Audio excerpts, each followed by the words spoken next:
Pulau Jawa merupakan pulau terpadat di dunia dengan jumlah populasi lebih dari 150 juta penduduk.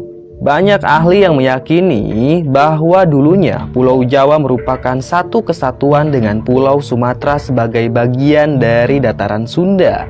Berbagai sumber juga menyebutkan kalau Pulau Jawa pada 60 juta tahun lalu masih menjadi satu kesatuan dengan Pulau Sumatera. Berdasarkan catatan Pujangga Ronggo Warsito dalam Pustaka Raja Purwa, disebutkan bahwa Jawa dan Sumatera terpisah akibat letusan gunung api yang teridentifikasi sebagai Gunung Krakatau pada 416 Masehi. Senada dengan hal tersebut, Ken Waltz, peneliti Los Alamos, Meksiko, menyebutkan letusan gunung yang amat dahsyat menyebabkan terpisahnya Pulau Sumatera dan Pulau Jawa. Pemisahan Pulau Sumatera dan Pulau Jawa ini semakin diperkuat dengan meletusnya kembali Krakatau pada tahun 1883 yang dikenal sebagai letusan mahadahsyat di dunia. Meskipun terdapat penjelasan secara ilmiah terkait terbentuknya Pulau Jawa, ternyata ada juga versi supranatural yang menjelaskan asal-usul Pulau Jawa. Dari segi supranatural, disebutkan bahwa Pulau Jawa dulunya berada di bawah kekuasaan Kerajaan Atlantis. Hingga akhirnya saat kerajaan tersebut hancur, Pulau Jawa terpisah dan menjadi pulau tersendiri. Kemudian muncul juga kisah Aji Saka yang berhasil mengalahkan Prabu Dewata Cengkar. Dia adalah penguasa kegelapan di tanah Jawa kala itu. Nah, kisah Prabu Dewata Cengkar ada hubungannya dengan legenda Gunung Tidar yang berada di Kabupaten Magelang. Diceritakan bahwa saat itu Pulau Jawa berada di bawah kekuasaan makhluk gaib, sehingga dataran Pulau Jawa mengapung seperti perahu. Akibatnya, guncangan mirip gempa bumi sering kali terjadi di Pulau Jawa. Nah, saat itu para pendakwah yang datang ke Pulau Jawa banyak yang tidak berhasil menyebarkan agama Islam karena begitu kuatnya penguasa gaib di Pulau Jawa. Hingga akhirnya seorang Sultan Persia mengutus Syekh Subakir untuk mencari tahu apa sebenarnya yang terjadi di Pulau Jawa. Syekh Subakir juga ditugaskan untuk menyebarkan agama Islam ke masyarakat di tanah Jawa. Menurut catatan sejarah, Syekh Subakir ini datang sebelum era Wali Songo. Namun, perjalanan dakwah beliau tidaklah mudah karena saat itu Pulau Jawa sedang dikuasai oleh jin. Baik, seperti apa perjalanan dakwah Syekh Subakir? Tanpa banyak basa-basi lagi, langsung aja kita simak ceritanya. Dikisahkan sebelum zaman Wali Songo, penyebaran agama Islam disebarkan oleh sosok bernama Syekh Subakir.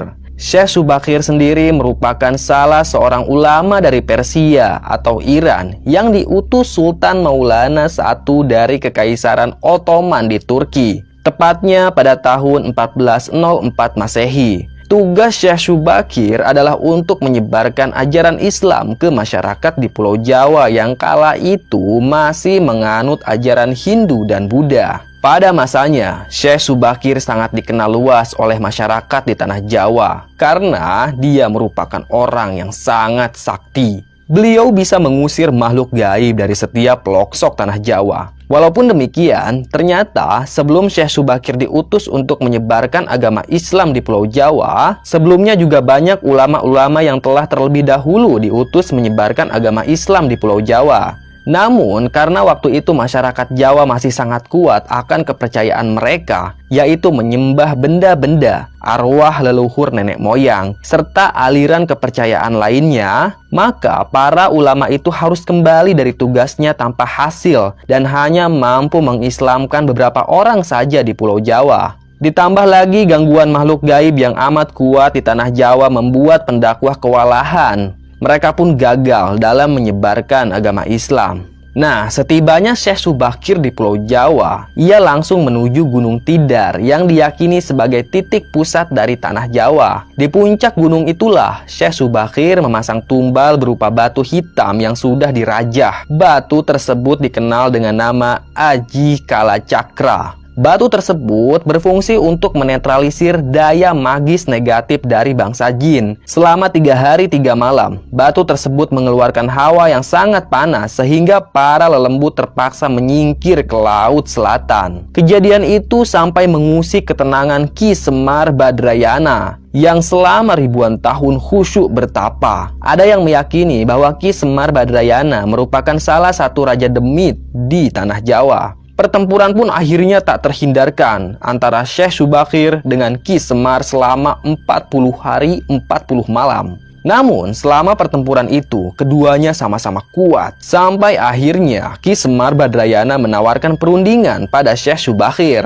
Perundingan itu menghasilkan sebuah kesepakatan atau perjanjian yang terkenal dengan sebutan Perjanjian Sabdo Palon. Setelah Syekh Subakir menyampaikan maksud kedatangannya ke tanah Jawa guna menyebarkan ajaran Islam, Ki Semar Badrayana pun memperbolehkannya dengan beberapa syarat. Berikut 4 perjanjian Sabdo Palon antara Syekh Subakir dan Ki Semar Badrayana. Pertama, penyebaran agama Islam tidak boleh dilakukan dengan cara pemaksaan, apalagi dengan jalan peperangan. Penyebaran Islam di tanah Jawa harus dilakukan dengan cara halus dan memberikan keleluasaan bagi penduduk Jawa untuk memilih masuk ke dalam agama Islam atau tetap meyakini kepercayaan sebelumnya. Yang kedua, jangan sampai menghilangkan budaya Jawa. Dan yang ketiga, kerajaan Islam diperbolehkan berdiri di tanah Jawa, tapi raja pertama haruslah anak campuran. Maksudnya, orang tua sang raja memiliki campuran agama. Jika bapak Hindu, ibu Islam. Sebaliknya, jika bapak Islam, ibu Hindu.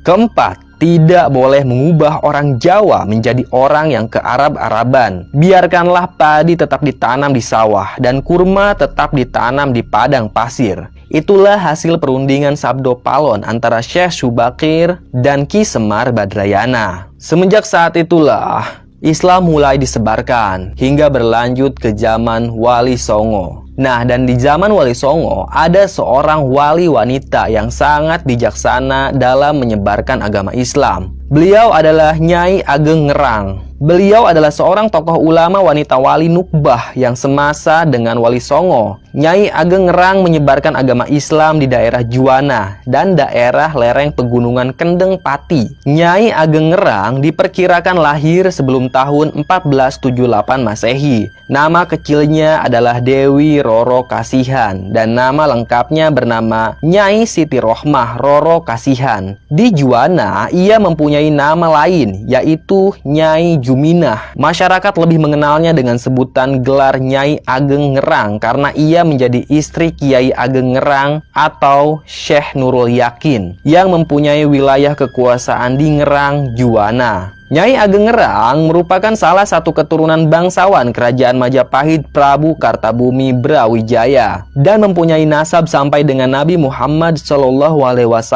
generasi ke-25 dari keluarga Bani Alawi Hadramaut. Nyai Ageng Ngerang dilahirkan oleh sang ibu Dewi Nawangsih di Padepokan Tarub, daerah Purwodadi. Ia kemudian diasuh dan dibimbing oleh kedua orang tuanya di Padepokan Tarub. Dari semenjak kecil, dia sudah belajar agama dengan tekun. Dikisahkan bahwa Nyai Ageng Ngerang sempat belajar dan berguru pada Sunan Kalijaga yang sering datang ke Padepokan Tarub. Menginjak dewasa, Dewi Roro Kasihan menikah dengan Raden Ronggo Joyo atau lebih dikenal dengan Kiai Ageng Ngerang. Semenjak saat itulah ia dikenal dengan nama Nyai Ageng Ngerang. Ki Ageng Ngerang mendirikan padepokan pesantren di Ngerang, Juwana, dan muridnya datang dari berbagai daerah. Nyai Ageng Ngerang sendiri ikut membantu sang suami mengajar santri wanita. Ternyata Ki Ageng Ngerang dan Nyai Ageng Ngerang mempunyai kedekatan dengan Syekh Siti Jenar yang merupakan ulama tarekat dan sufi. Nyai Ageng Ngerang pun menuntut ilmu dari Syekh Siti Jenar.